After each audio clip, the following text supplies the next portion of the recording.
We're gonna go for it? Yeah, all right.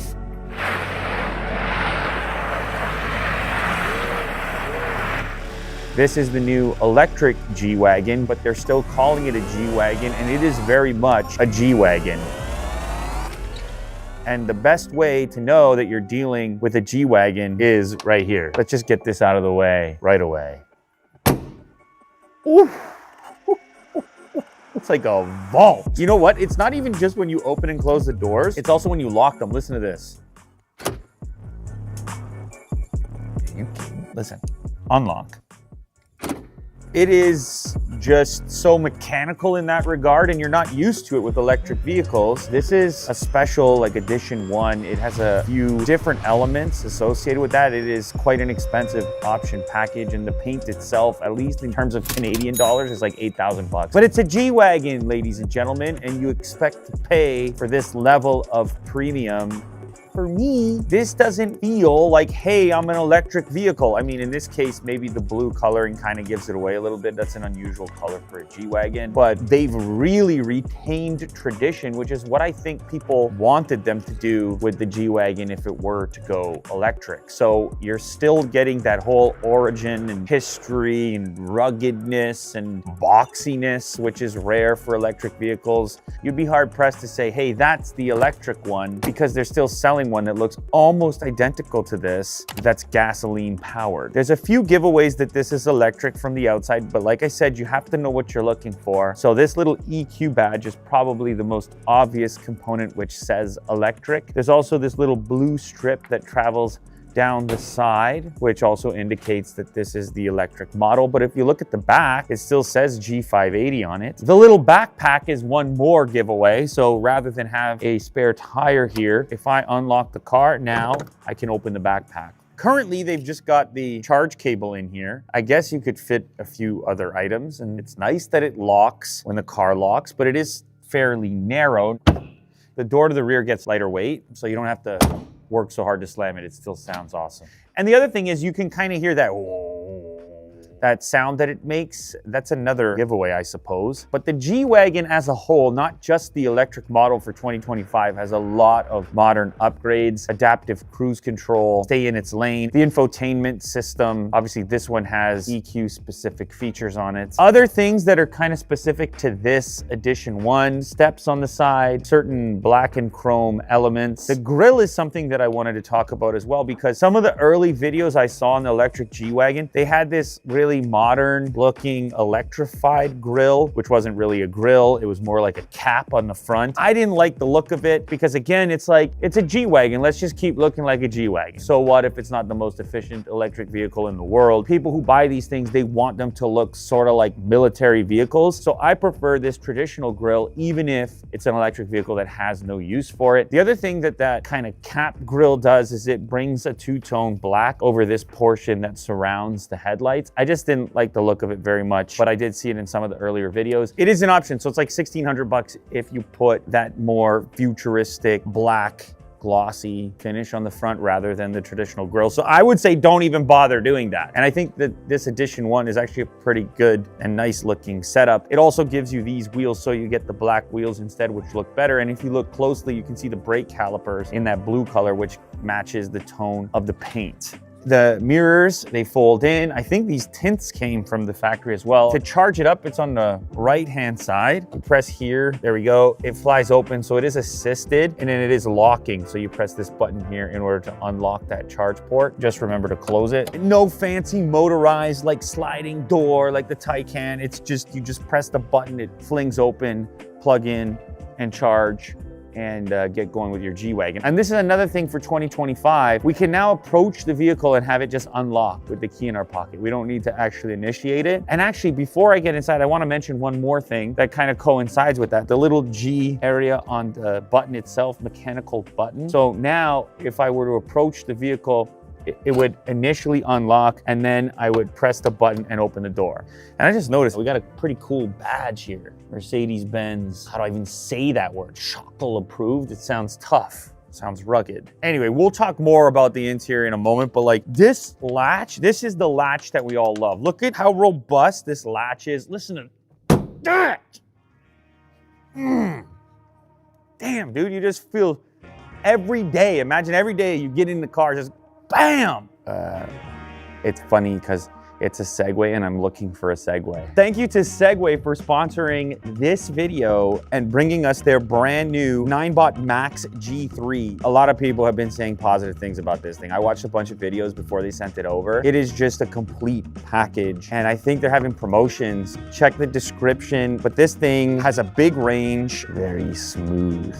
A maximum of 80 kilometers or 50 miles. It has good speed with a maximum of 45 kilometers an hour, which is 28 miles per hour. It can drive up inclines up to 30%. You have suspension on your front end and also on the rear as well. You got this new improved display, which is gonna show you your range. You got a sport mode for speed. You've got a walk mode if you wanna walk beside. The entire thing folds down into a small package so you can put it in the back of a car. Just a 3-prong to charge it up. And this also has a gasket for weather resistance. Big beefy grips, comfortable brake locations, and then lighting. We have signals on either side, bright headlight, this straight line coming behind them. You've even got a little bell.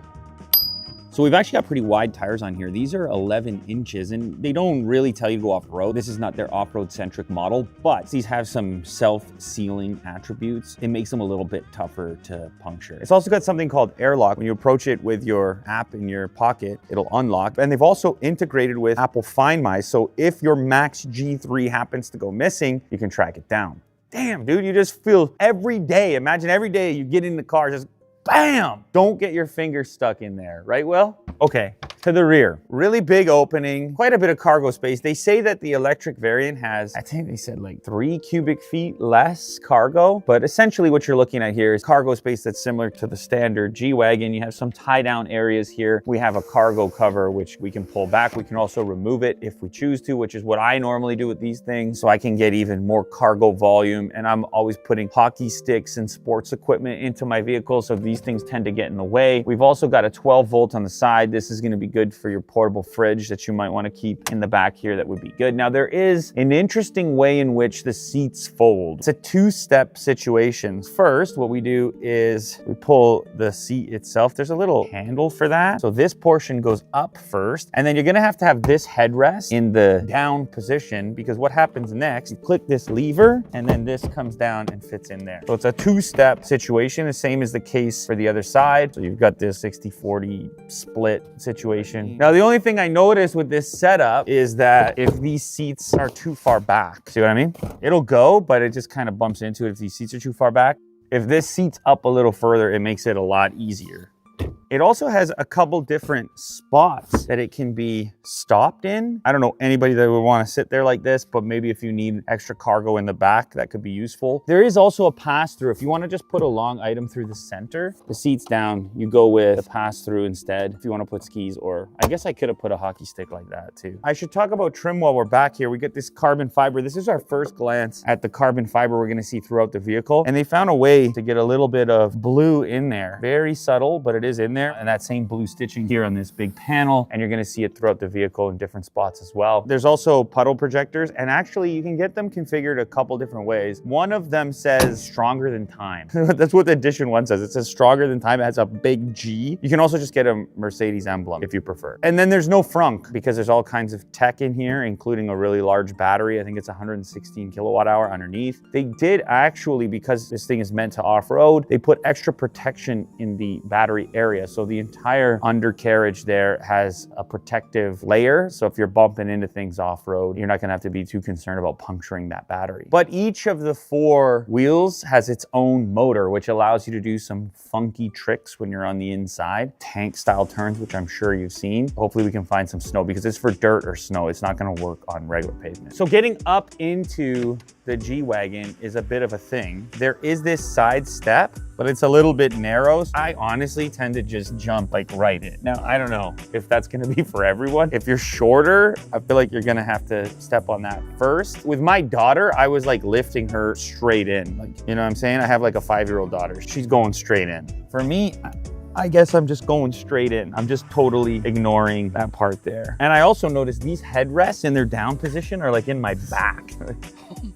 So that's gonna have to be maxed out, which it was, but then you have to put it down in order to fold them correctly. So this is the actual configuration, which there's lots of headroom. I don't know why I'm starting in the back seat here, but something to mention is the G-Wagon looks like a big vehicle from the outside. It's actually not that big inside. Like I moved this forward in order to get that fold to happen, but I would normally have this a little further back. I can fit two of me in here, but it's not like large SUV status. Probably many people already know that. And the same goes for the width of it. It's pretty narrow. Now these things aren't such a bad thing for off-roading, right? You get the short wheelbase, you can approach more obstacles in that way. And this thing is properly capable off-road, even though a lot of people just drive them around as luxury vehicles. This does have Burmester audio. You can see the dead giveaway of these metallic grills, which are typically associated with Burmester. We also have heated seats and a big, beautiful door handle. The same blue stitching indicating to you that you got the electric model. Also, it just matches so well with this particular paint option. Even the leathers are coming in multiple tones. So this is really where I noticed the difference from other electric vehicle options. It's just like kind of the fit and finish and the difference in options available to really configure it to your own taste. Like I've got a Cybertruck right now and there's nothing personalized about it at all. Everybody's Cybertruck is essentially the same. Whereas if you buy one of these, you can really personalize it in how you set things up. Granted, you'll have to pay for those options. Oh, lastly, Mercedes probably has like my favorite venting system where you can just reach up, grab, and direct, and it's just so intuitive. It's the same up front. It's the same on a Sprinter van, but it's intuitive and useful. Like some things don't need to be engineered beyond that into the screen. Like on my Tesla, like I'm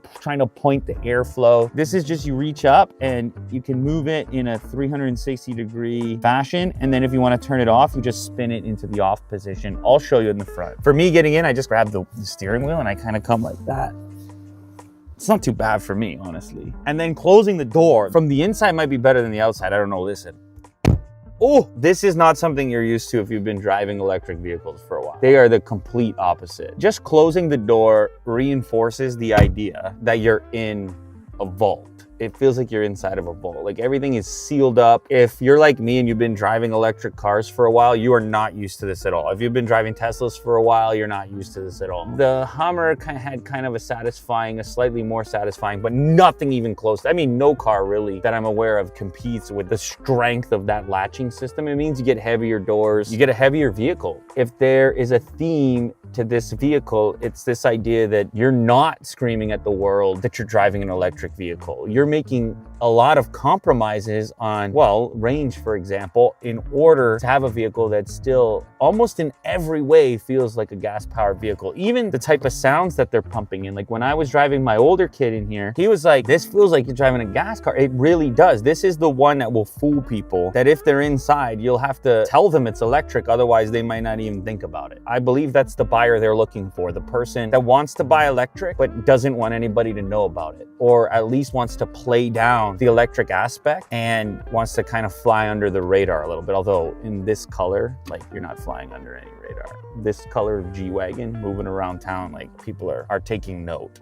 Anyway, what can we say? The steering wheel is one of my favorite aspects, honestly. I've been using the steering yoke on the Tesla. This steering wheel is just a beauty. It's fat, it's got this perforated feel. It heats up really hot, though it did take me a while to figure out where you turn on the heated steering wheel. You can do so in the interface, but there's pretty much a button or switch for almost everything. And that's the same for the heated steering wheel. It's over here below the wiper control, and it's a little twist to turn on the steering wheel. Heated seats are over here on the left. This has some sort of rapid heated seat system, which is especially good on an electric vehicle because these things are more efficient at heating you up comparative to the whole car, and they heat up before the whole car heats up. So these things get steaming quick. The other thing you can option in here is heating for the armrests as well, which is kind of a nice touch. We have a lot of adjustment for the seat, you know.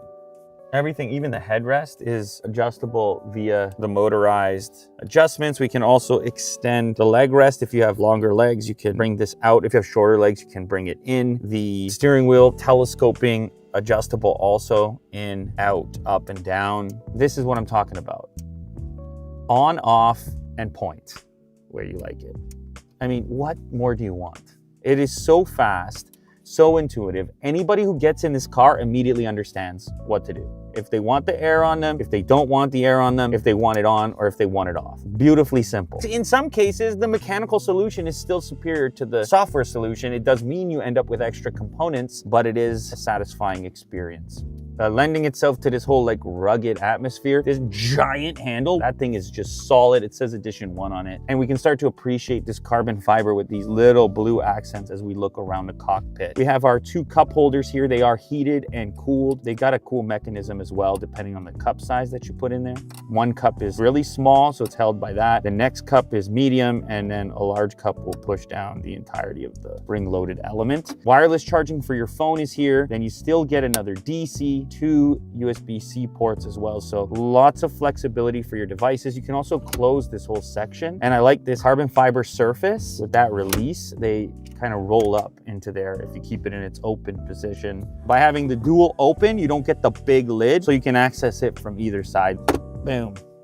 Glove box, got a little bit of space. There's a pen holder. I think we can also outfit this with the whole like scent system for the experience. I don't know, I might be wrong about that. What's worth mentioning now is there's a pretty extensive ambient lighting system in here, which I started to connect with Mercedes in general. It's now here in the G-Wagon. So even though this thing is meant to be a vault and meant to be an off-road machine and meant to be rugged, it's also luxurious. Like it's this weird kind of mix of things that these buyers want. This off-road rugged appeal, but then at the same time they want luxury. That's a tough thing to mix, but Mercedes is doing it in the G-Wagon. That's their whole agenda. So you've got ambient lighting, it's even in the vents, it's in all kinds of different areas. So we still have a lot of buttons to work with here, including like this big touchpad in the middle for interacting with the touchscreen. So the UI is controlled either via touch, you can just reach up and touch, or you can use this touchpad, which I haven't seen one of these in a while. But this used to be a common thing with car manufacturers, so this is obviously a more natural place for your hand to rest. I found myself actually using this and not getting fingerprints on the screen. It does often require a couple more presses. Rather than just reach up and touch, I have to toggle around like that, but you get good at it. And some of these things you don't have to be incredibly rapid with, so you end up using it. And then other times you just reach up and touch. Something I want to mention here in the charging section, which is really cool, because this thing is not like a range monster, they've got this setting here in order to maximize your range, and you can see in a glimpse what's using all of your power, and if you restrict some certain element of the vehicle, what you can gain back in range. So like if I restricted the climate functions, I could add up to 16 kilometers of range. If I changed to eco driving from comfort, I could add up to 35 kilometers of range, or I can just click in the center where it says maximize range, and that will add the two of them together in order to give you your maximum range. Now, when I did that while I was driving, it actually turned this screen off. If you're really serious about maximizing the range of the vehicle, you can do that. They're not going to win any range competitions compared to, I don't even know what the competition is, so it doesn't even matter. Like, what is the competition for this? There really isn't. I mean, Rivian, maybe. These are not the same buyer. A G-Wagon buyer and a Rivian buyer, is that the same person? This is, for me, a person who already knew they wanted a G-Wagon and then said, there's an electric one, let me consider that. Or somebody who legitimately wants an electric vehicle that does not look like an electric vehicle. Because Rivians, they're kind of boxy, but they still look like electric vehicles. Tesla Cybertruck, oh my God. Everyone knows the Hummer's an EV. It's truly a G-Wagon electric, not an EQSG. You know what I'm saying? Anyway, so you can control this from here, maximize your range. So if I click on comfort here, I got massage seats, classic, hot, relaxing back, ambient lighting, I can manage from here. And it does have the energizing comfort. Full luxury in that regard. Like this is S-Class stuff. So I can select from a variety of moods, and it's gonna smell nice and whisk me away to the seaside. Now, one of the coolest sections on the vehicle, I'll have to show you when we're driving. It's right here. It's the off-road cockpit. This is where we do our tank turn. They call it a G-turn. Honestly, it's kind of mind-blowing when you do it. You can't help but smile. It's a number of steps to make it happen. We got to find some snow so I can show you guys that. So I will play some music.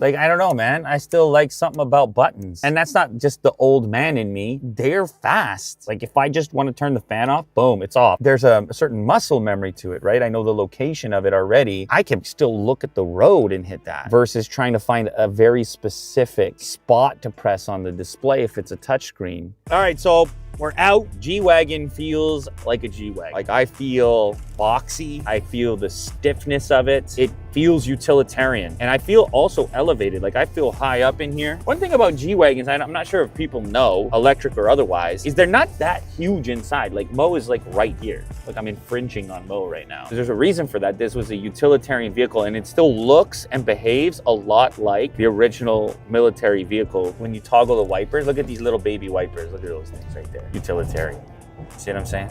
Now, the sounds that are being pumped in are convincing. It doesn't have those kind of pew pew Star Wars type of feedback. Obviously that sound is being pumped in, but it is convincing. You're like, what are these paddle shifters for? This is gonna change your recuperation mode. Currently, we're in comfort and it's in intelligent recuperation, which is some sort of dynamic mode, but I can also turn recuperation off completely. So you see the car just rolls. I love this. I love to have options in this regard because sometimes it can drive me crazy having too much recuperation. Every manufacturer has sort of approached this differently, but look at that. That's no recuperation. This is going to hurt your range, obviously. But for those coming from gas-powered vehicles or drive different vehicles, that can be a satisfying experience to just feel the roll of the car. I can go to normal, strong, maximum. Let's feel what the maximum recuperation is like. It's probably going to feel like braking.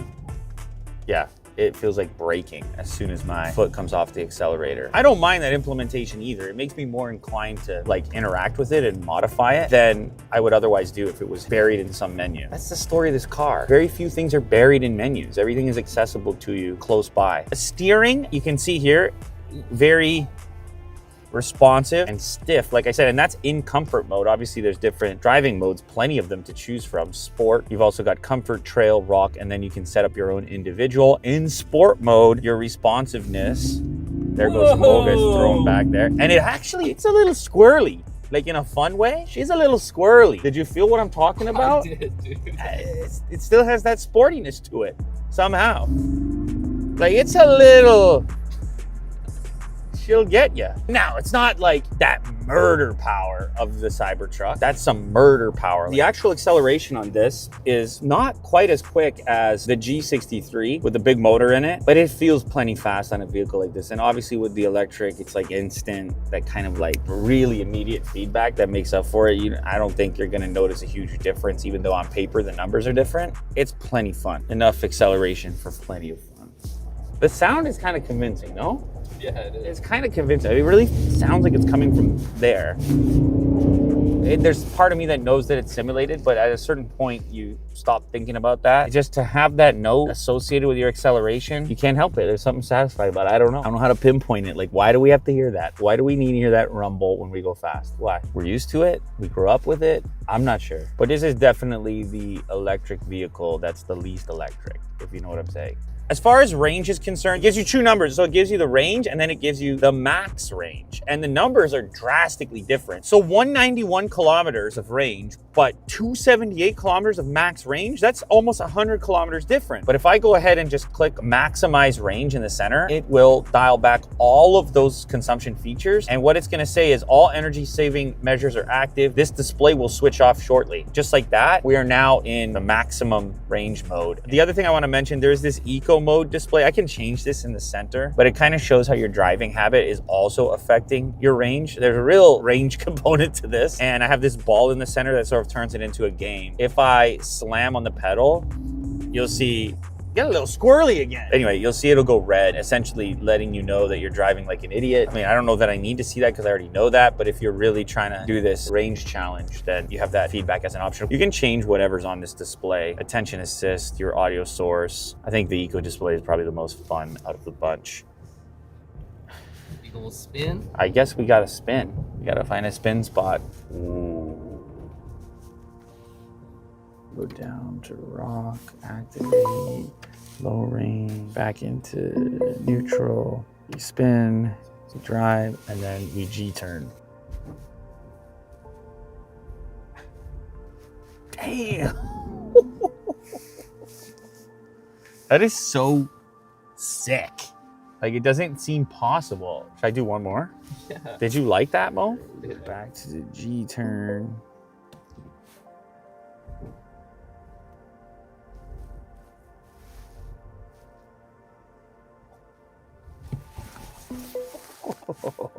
We're like fully going down this hill in G turns.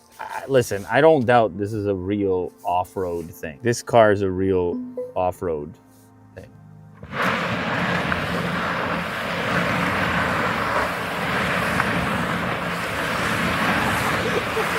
That was insane. That was No? crazy. And then let's see our circle. Look at our circle. Look at our circle, bro. Wow. Let's see it in real life. Wow. Can you see that?